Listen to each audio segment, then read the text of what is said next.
गम का खजाना तेरा भी है मेरा भी, ये दीवानापन तेरा भी है मेरा भी.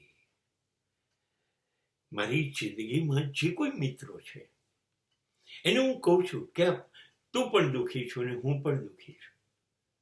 તારી પાસે પણ દુઃખનો ખજાનો, મારી પાસે પણ દુઃખનો ખજાનો, અને આપણે બંને જણા આ દુઃખના ખજાનાને સતત જોયા કરીએ છીએ. એ ઈશ્વર કૃપા છે.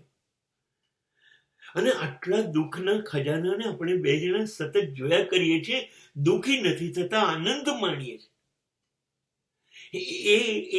એ ચર્ચા સમગ્ર સમાજ કરી રહ્યો છે. આપણા દુઃખના ખજાનાનું આનંદ માણવાનું પાગલપન, એની ચર્ચા દરેક જણની અંદર છે. આપણે કેટલા નસીબદાર છીએ. સાચી વાત કહું, જ્યારે જ્યારે આપણી ઉપર બહુ દુઃખ પડે છે, બહુ પીડા પડે છે, એટલું બધું સહન ના થાય, અને ત્યારે જ સાચી પ્રાર્થના, બિલકુલ ત્યારે આપણી સાચી નમાઝ, ત્યારે આપણી સાચી ઇબાદત શરૂ થાય છે. ઈશ્વર તું ત્યારે જ કબૂલ કરે છે. એક વાત કહું માલિક, મારી પાસે પ્રેમ સિવાય કશું વધ્યું નથી. મને પ્રેમ કરવા સિવાય કશું આવડતું નથી, ને મારે કશું શીખવું પણ નથી. હે ઈશ્વર, તે જન્મ આપ્યો, સલામ, મારી દુઆ કબૂલ કર ઈશ્વર. હે ઈશ્વર, હું શું કરું?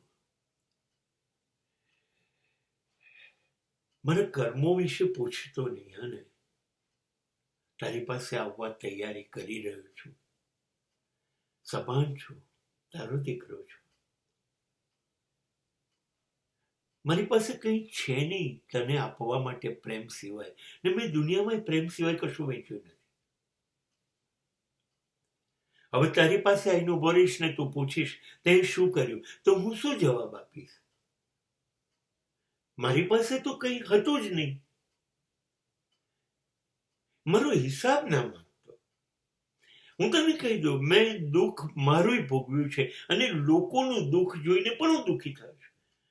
અને બને એટલું મેં પ્રેમ વેચવાની કોશિશ કરી છે.